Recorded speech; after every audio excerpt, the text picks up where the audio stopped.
Hi guys, it's Canadian Queen 76 and I'm here to talk about Braxton Family Values Season 2, Episode 7, and it features almost everyone except for Tony. I know, she was in there, but she just didn't have a storyline this time around. So let's talk about Towanda. Towanda decides that she wants to set her mom, Miss E, up on a blind date. Now, I have a problem with this myself personally because Towanda doesn't have a good track record, and Miss E also says the same thing. Towanda's track record with guys and setting her mom up on blind dates have all been absolute fails. And this one sounded interesting, but it went down that line really quick when Towanda said that this guy that she wants to set her mom up with is a friend of a friend of a friend of a friend. You know what? This is your mom. I'm not setting my mom up with nobody I don't know their social security number with. I mean, come on now. I need a background screen, something. I'm not setting my mom with just any old plain dude. So, you know, this was a setup to begin with. So, Miss E, you know, she's like, okay, Towanda is setting me up for a fail, but I'm going to try it out again. And I give her, you know, kudos for, you know, thinking that this was going to be great. The guy's name is Ralph. Looked like a broke down Bobby Brown. I mean, if it could be broke down any further. And so when she comes in, she's looking for his daddy because this guy is very young, 27 years old. He is younger than any of her kids. I mean, I think Tamar's her baby, and Tamar's in her 30s. So, oh my gosh. So there are a couple of quotes that Miss E said that I thought was hilarious. One of them was when she was talking to Towanda about, you know, setting her up for this date. She goes, guys are not really serious nowadays. They want to play games, and they're bisexual. They have tendencies. They're on the down low. She was like, they play on both sides of their legs. I was like, oh, she's ridiculous. And another thing that she said to the date when, you know, she didn't say it to him, but she said it, you know, in the confessional. She said that he looked like he had placenta all wrapped around his neck. I was like, oh, she's clowning. She's so clowning. But anyway, I give her kudos for going on a date. And then when she found out, hey, this ain't working for me, then she got out of there. She was ghost. She said, look, ain't nothing against you, but you just too young for me, and I ain't feeling this. So she left. And then she was like, I messed up my good dress for this. And she was looking fly. You know what I'm saying? So I was like, go ahead, Miss E. And I'm happy she didn't sit through that grueling episode. This is ridiculous. Towanda, you got to do better. You got to do better. You can't be sending your mom out to just with anybody who watches the show. Come on now, get a background screen. You hang out with them. That's why I don't date people I don't know. No blind dates to me. So don't get any ideas. Also, let's see.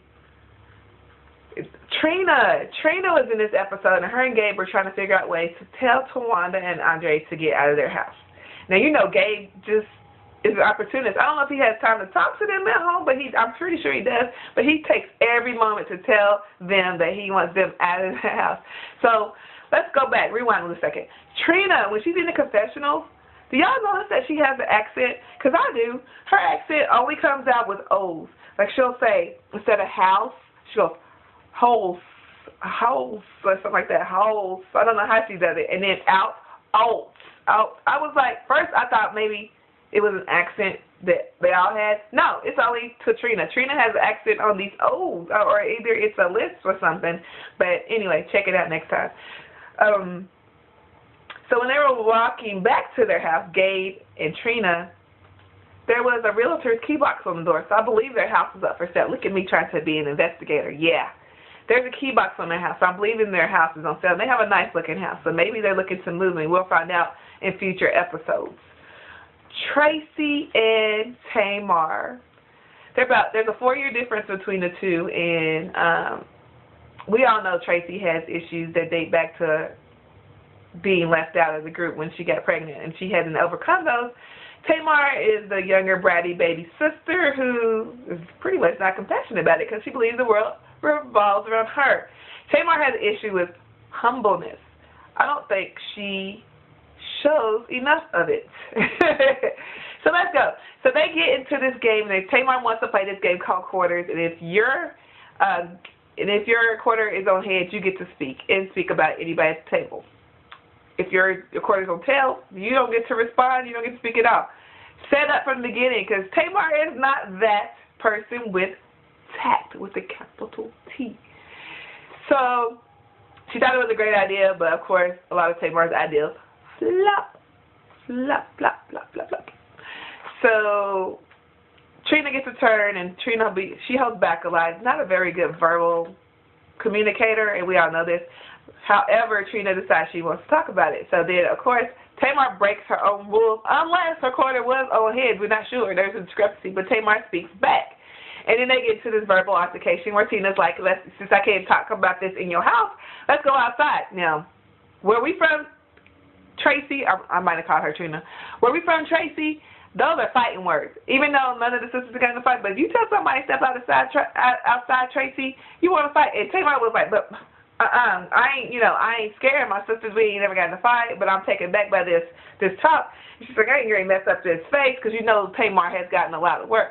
So they don't go outside, but Tamar says, hey, me and Tracy are going to go to counseling. So they go to counseling, and they speak to Dr. Tara, and Tara, which looks like Tara, Dr. Tara, whatever.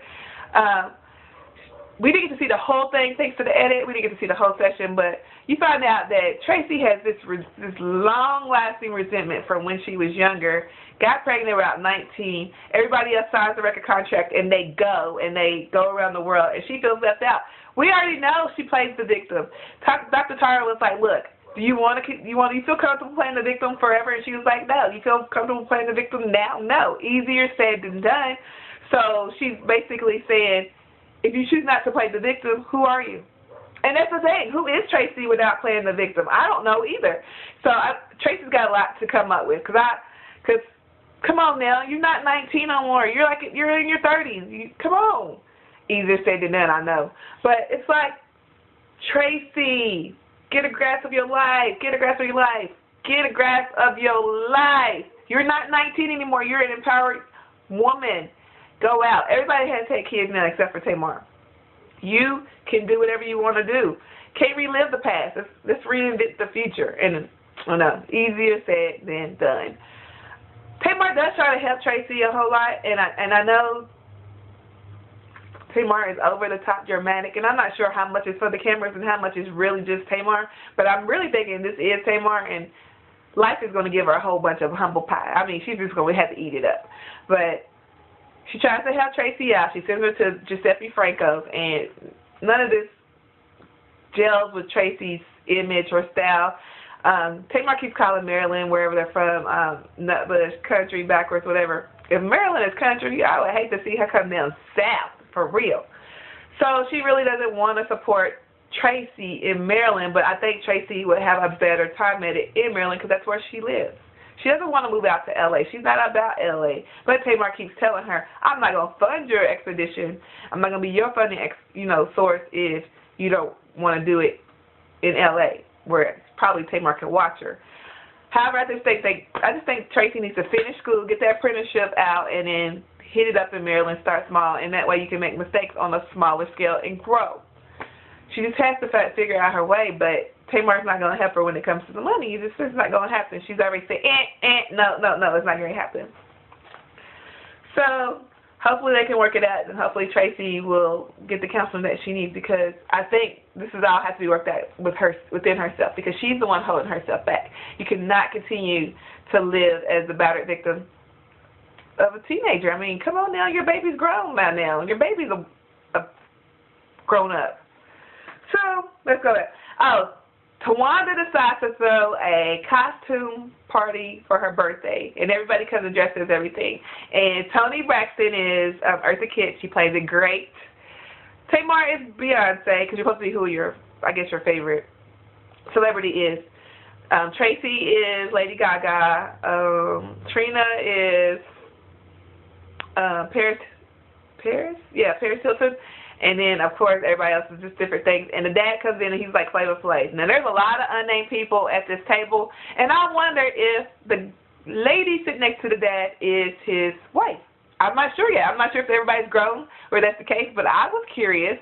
But everybody, it was a cute party. And, of course, Gabe takes opportunity doing present and card presentations to give Towanda a card that is a moving gift card and a card that says Bon Voyage for the new year. Get up through. They've been in his house for over a year, and he's just ready for them to be out. I feel him on that.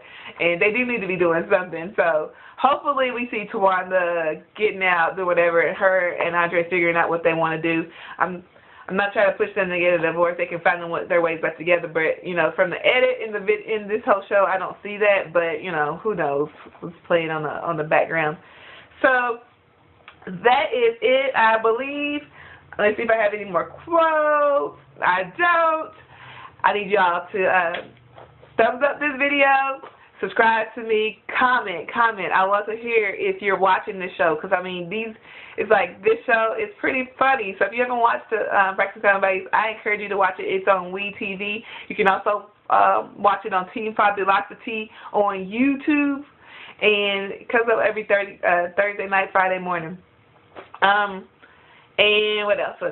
Oh, hit me up on Facebook. It's Canadian Queen 76. Hit me up on Twitter, Canadian Queen 76. Y'all have a good day. Bye.